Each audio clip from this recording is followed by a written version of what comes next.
Baik ya, subuh ini kita lihat surah An-Nazi'at ya. Hmm. Jadi a'udzubillahi minasyaitonirrajim. Bismillahirrahmanirrahim. Wan-nazi'ati rarqaw wan-nasyitati nashtaw was-sabihati sabahan fas-sabiqati sabaqan fal-mudabbirati amra. Coba sampai situ. Baca artinya apa? Demi malaikat yang Ya. mencabut nyawa dengan keras. Pelan-pelan ya. Wan-nazi'ati rarqa, demi malaikat yang mencabut nyawa dengan keras ya. Wan-nasyitati nashta. Demi malaikat yang mencabut nyawa. Demi malaikat yang mencabut nyawa dengan lemah lembut. Ya, demi malaikat yang mencabut nyawa dengan lemah lembut. Ini ada harapan nih. Yang kedua ini ada harapan, tapi nanti kita bahas. Kemudian wasabihati sabha. Demi malaikat yang turun dari langit dengan cepat. Ya, demi malaikat yang turun dari langit dengan cepat. Fasabiqati sabaqa. Dan malaikat yang mendahului dengan kencang. Ya, dan malaikat yang mendahului dengan kencang. Fal mudabbirati amra. Dan malaikat yang mengatur urusan dunia. Iya, yauma tarjufur rajifah. Sungguh kamu akan dibangkitkan pada hari ketika tiupan pertama mengguncangkan alam. Iya, sampai di salah. Fal mudabbirati amra sampai situ. Ya, sampai 5. Baik. Baik, kita lihat dulu ya. Ndak usah jauh-jauh dulu. Kita lihat pada saat Rasulullah sallallahu alaihi wasallam mau dia cabut nyawanya. Ya. Ya kan gitu. Jadi malah Allah itu perintahkan ya, pertama kepada malaikat siapa namanya? Israel. Betul enggak? Israel itu adalah yang mencabut nyawa. Kata Allah, tolong kau turun ke bumi, cabut nyawa Muhammad. Ya. Nah, pergi dia, ya, sampai depan pintu, ya, balik lagi dia. Dia nggak takut ngadu sama Allah. Ujung-ujungnya ketemu dengan siapa? Dengan Jibril. Ya, apa dia bilang? Dari mana ente? Ya, Israel. Ya, aku dari rumah Muhammad. Ya. Kenapa ke rumah Muhammad? Aku diperintahkan ya untuk mencabut nyawa Muhammad. Mendengar itu Jibril itu menggigil. Ya. Kekasihnya mau dia apa? Mau dicabut nyawanya. Ya. Kata Israel, kenapa tidak kau lakukan? Kata Jibril. Ya kan? Bagaimana aku ya mau melakukannya terhadap kekasih Allah. Muhammad itu kekasih Allah. Sedangkan yang namanya nyawa dicabut itu adalah hal yang paling menyakitkan. Ya. Jadi Muhammad ya sakit kan gitu. Apalagi kita nih ya. Kan bayangannya begitu tuh. Ya kan? Ujung-ujungnya ya udahlah ya. Ini perintah Allah harus kau laksanakan. Mari aku temankan, ya. Nah, spesial nih, ya. Ini spesial. Kalau manusia lain, Jibril tuh main ganggot ya, main cabut ya dia. Tapi Muhammad dia didampingi oleh malaikat Jibril. Nah, dan malaikat Jibril itu juga menjadi kekasihnya Muhammad. Tapi yang namanya Israel tak berani masuk. Ya. Karena Nabi Muhammad dengan malaikat ini berkawan. Nah, bukan macam kita. Nah, manusia ni biasanya berkawan dengan jin, dengan setan. Tapi kalau Nabi Muhammad itu berkawannya dengan siapa? Dengan malaikat. Ditanyanya Jibril, kata Rasulullah, kau datang dengan siapa? Ya. Aku datang dengan malaikat Israel. Kenapa tak kau suruh masuk? Ya kan? Dia tidak tega ya Rasulullah, karena dia membawa amanat dari Allah untuk untuk mencabut nyawa. Ya. Kata Rasulullah, kenapa pula tak tega? Ya. Lakukan je. Itu udah ketentuan Allah. Ya kan? Ya. Terjadilah. Ya, sebelumnya itu terjadi dialog Rasulullah dengan anaknya Siti Fatimah. Ya kan? Siapa yang di depan tak mau masuk, dua-duanya tak mau masuk kan? Ujung-ujungnya disuruh Rasulullah, suruh mereka masuk. Ya, masuklah. Ya. Ada ke malaikat pencabut nyawa tu guguk nangis kerana nak mencabut nyawa orang. Itulah satu-satunya. Ya, Jibril itu tidak kuat. Israel itu nak mencabut nyawa Muhammad tu dia dulu yang menggigil. Biasanya dia garang. Ya. Nak mencabut nyawa Pak Udin, garang dia. Nak mencabut nyawa saya, garang dia. Kena dengan Rasulullah, dia kesejukan, menggigil dia dingin. Kenapa? Karena dia tahu yang namanya nyawa dicabut itu pasti sakit. Kenapa? Karena pada saat itu ruh itu mau dipisahkan dengan jasad. Akhirnya panjang diskusinya ya, karena Rasulullah meminta untuk dilaksanakan karena ini perintah Allah, maka dilaksanakanlah. Ya, tapi Jibril berkata, aku tak bisa nengok. Izinkan aku untuk pergi, tak tega aku. Jadi itu urusannya antara Rasulullah dan malaikat Israel saja, ya kan. Nah, ruh tu dicabut dari mana? Mulainya. Nah, dari ujung kaki mak ada. Jadi ke ujung kaki tu sejuk macam hati-hati. Kok masih sempat manggil budak, panggil. Budak nak ngapa mak ni, sejuk dah benar ni. Padahal sejuk kena es. Sejuk kena AC belum. Saya biasa gitu. Kalau dah sejuk benar tu, dah berlipat dah tak tahan tu. Ini ke bukan gitu. Karena dicabutnya dari apa? Dari ujung sampailah ke ke pusat. Ya, barulah ke atas dan terakhir di atas ubun. Nah, makanya banyak orang yang meninggal itu kalau sudah terakhir itu bukan langsung begini. Banyak yang begini. Nah, kenapa? Karena menahan sakit. Ya kan? Itu luar biasa. Tahu enggak macam mana sakitnya? Ada yang tahu. Ya, kalau ada yang tahu, balik lagi dia bercerita. Makanya orang yang mati suri itu biasanya baiknya luar biasa. Kenapa? Karena dia sudah pernah merasakan mati. Maka hidup dia yang kedua kali itu dia sangat berhati biasanya. Ya, tapi tidak semua. Nah, ada gak orang mati suri makin ngelepar? Ya kan? Ada gak? Ya kan? Tapi ada dia yang sangat berhati-hati. Nah, wan nazi'ati rarqa. Ya. Siapa itu? Israel. Ya, malaikat pencabutnya nyawa. Tiap hari kerjaannya tak lain. Nah, mencabut nyawa. Bahkan satu orang itu dalam satu riwayat, satu hari ya, itu udah diberi, dia datangnya 70 kali. Kita ni tiap hari didatangi untuk dicabut nyawa kita ni. Ya kan? Itu 70 kali. Hanya ada yang melarang gitu. Tak usah. Dia belum ini, dia belum siap, dia belum taubat, dia belum ini, masih diberi kesempatan lagi. Cuman kan manusia tak tahu itu. Tak sadar nih. Kalau besok tu kita masih dapat kesempatan untuk hari ini. Nah, mana saya baca dalam riwayat wallahu alam ya. Ada yang nulis kitab bahwa yang namanya maut itu ibaratkan pohon. Sudah ada di pohon itu. Ya. Dan pohon itu kan punya apa? Punya daun. Ya, punya banyak daun. Nah, di daun-daun itulah ya qadarullah, ajal kita sudah tertulis.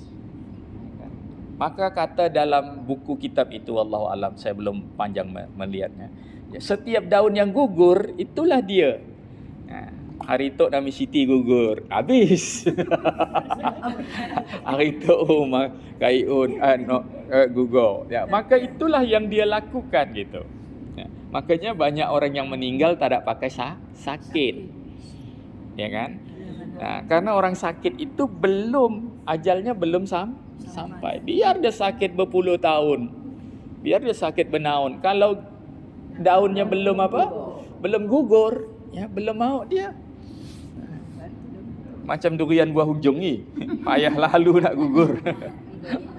Ya kan?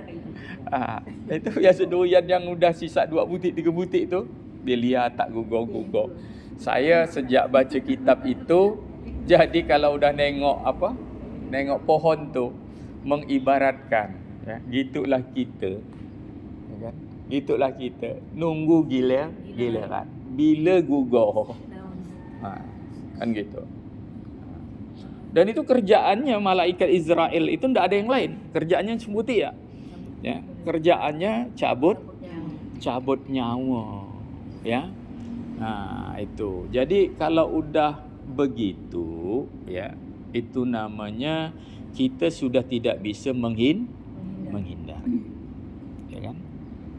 Nah, karena udah udah tercatat. Bahkan kita ini jauh-jauh udah tercatat di Lauhil Mahfuz, ya, bahwa saya ini diberi berapa, udah ada dah, ya, udah ada dah. Hati dapat berapa, ya. Kalau saya ni umpamanya katakanlah 60, alhamdulillah masih ada 5 tahun. Kalau 56 berarti sisa setahun.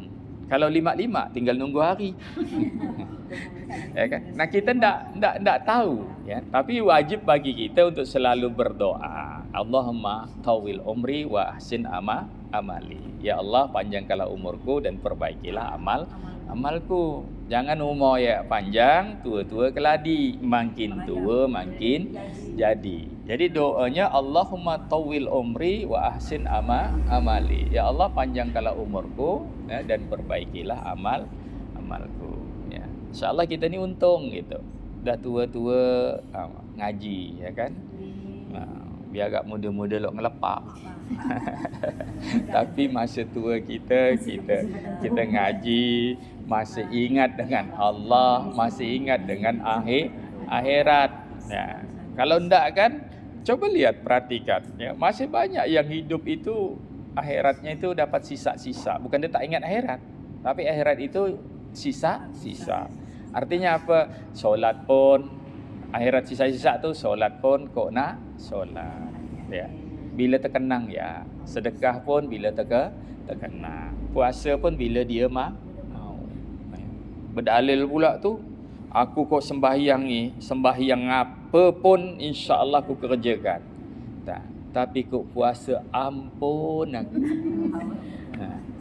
Ya kan? Macam nak mati aku kok dah puasa tu. Padahal baru macam. Kecuali dia mati benar-benar, boleh dia tidak puasa. Nah, ada yang kuat puasa. Aku kok puasa sih alhamdulillah pula, ya. Tapi kok solat ni benar-benar tak mampu aku. Banyak benar, ya. Dapat hari Jumaat pun dah jadi. Ada yang macam itu, ya. Ada yang macam itu. Makanya wan nazi'ati rarqa, ya, dan demi malaikat pencabut nyawa. Yang paling menyeramkan apa? Rarqa. Apa tu, Tik? Dengan keras, ya. Jadi orang mencabut nyawa, malaikat Israel mencabut nyawa tu tidak sama, ya, tidak sama. Maaf saya bercerita tahadus, ya. Ya, saya bercerita waktu saya masih kecil, umur saya sekitar, ya, mungkin 8 tahun lah, kelas 2 atau kelas 3 SD, ya kan. Nah, karena saya sering ke rumah itu, ada Nek Wan yang notabene kafir, ya. Nek Wan kafir. Karena anaknya jual roti gendum, dan saya paling suka roti gendum anak tu. Karena zaman itu tak ada orang Melayu buat roti gendum. Tak pandai orang Melayu. Orang Melayu tu baru pandai buat apam. Ya. Yang buat roti gendum tu baru tahu tu Cina. Ya kan.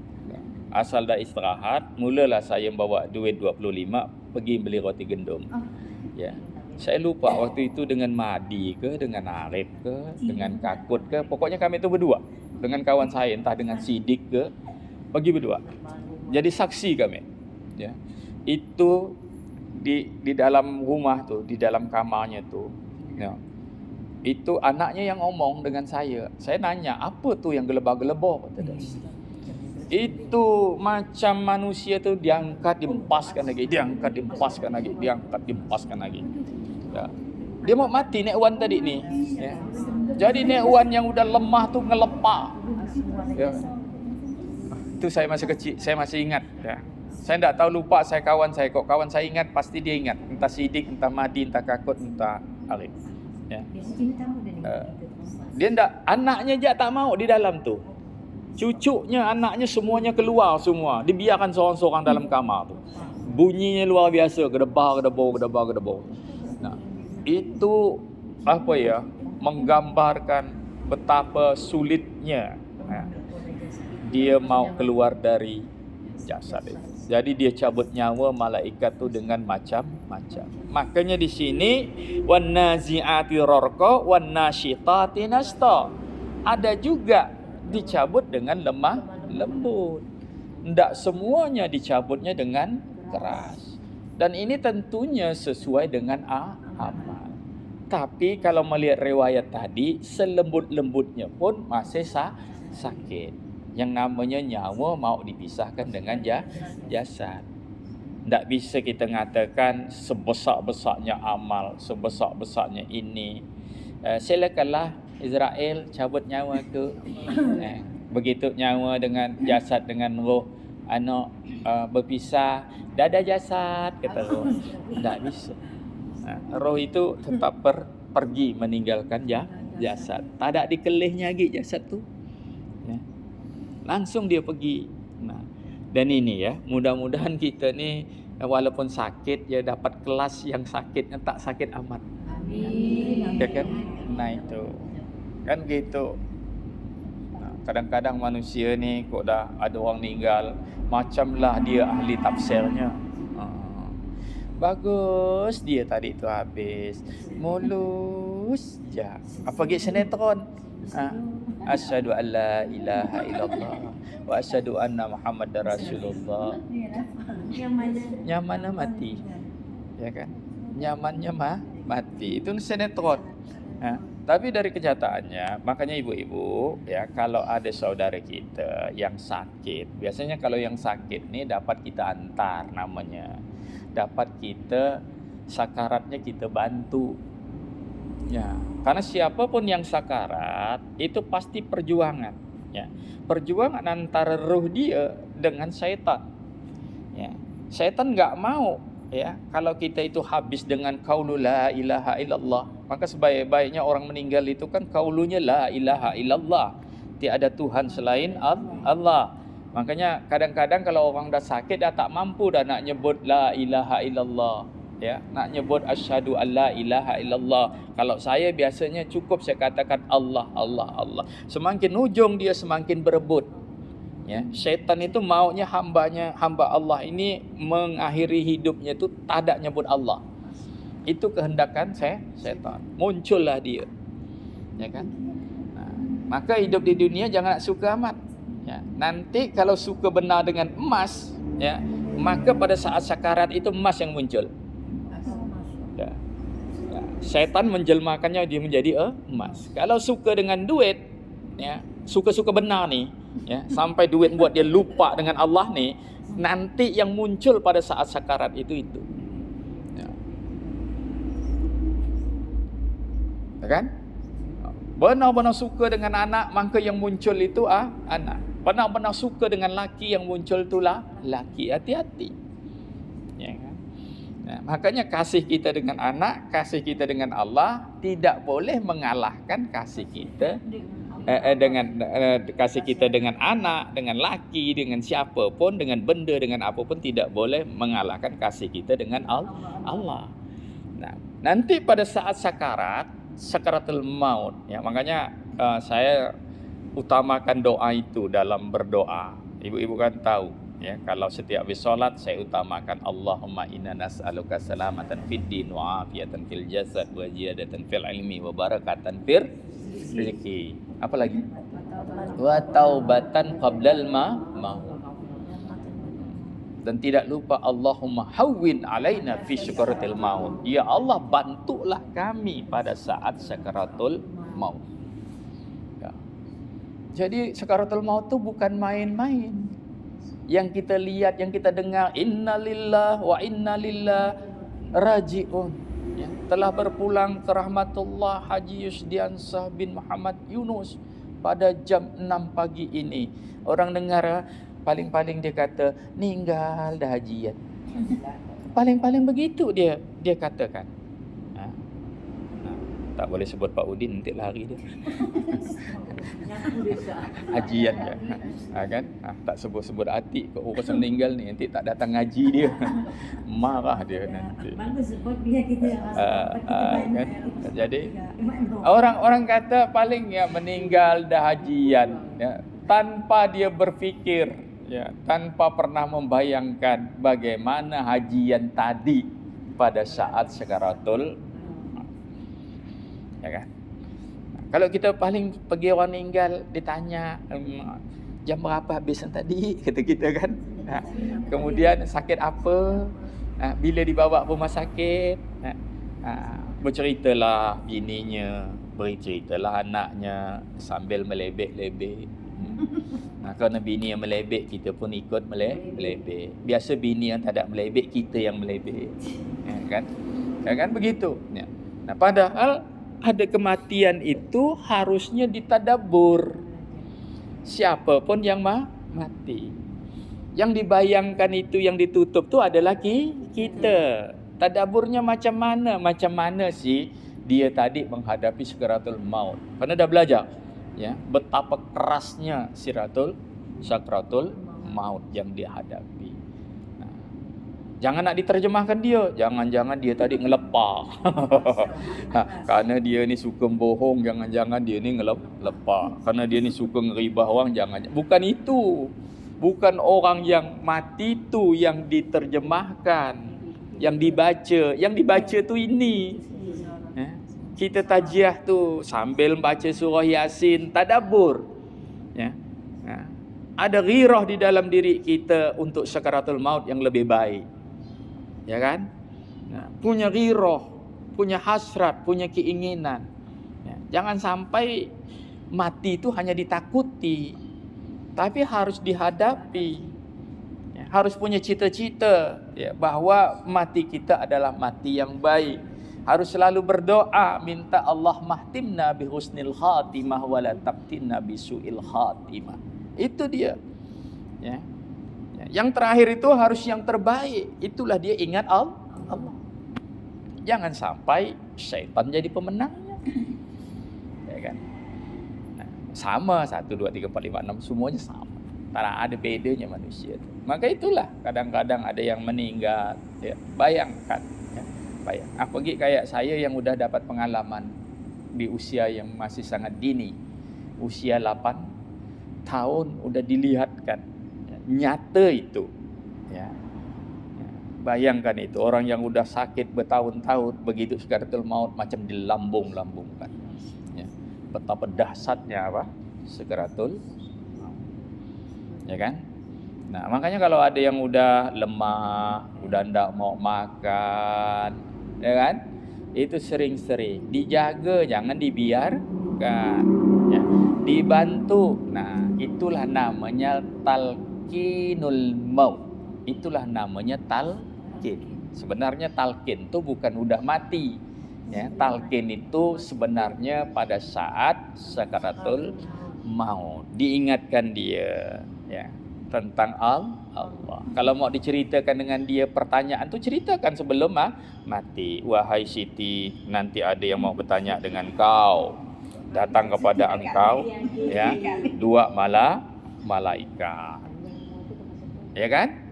Nah, jadi itu yang ditalkinkan, itu yang diajarkan. Kalau dah mati dah tak bisa ngapa-ngapa. Biar yang ngajar itu guru, profesor, doktor tidak mempan. Tapi kalau orang yang mau sakarat tu, itulah dia perebutan. Ya, syaitan maunya dia yang mengakhiri. Nah, bagaimana cara dia mengakhirkan? Menampakkan kebiasaan dia yang hidup itu. Kalau hobinya TikTok, nanti matinya juga yang terbayang dia TikTok. Ya. Kalau nanti hobinya joget-joget kucing garong, ya kucing garong. Nah, jangan-jangan kalau tengah bersenam nanti matinya pun terbayang dengan bersenam. Ya kan? Bukan tak boleh bersenam, boleh. Ya, jangan salah paham. Nah, jadi udah 52 ya. Nah, itu yang paling dasari. Kemudian nantilah keterusan tentang malaikat yang berlari dengan kencang ya itu. Tapi yang paling penting wannazi'ati rarqa. Ya. Mudah-mudahan kita kena ya malaikat yang golongannya wannasitati nasta. Tapi senasto-nastonya, selembut-lembutnya yang namanya sakaratul maut itu pasti sakit. Ya. Apalagi dengan kita ya. Apa kata Israel dengan apa? Dengan dialognya dengan apa tadi?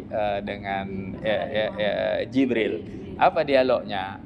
Kata Israel menjelaskannya, ya.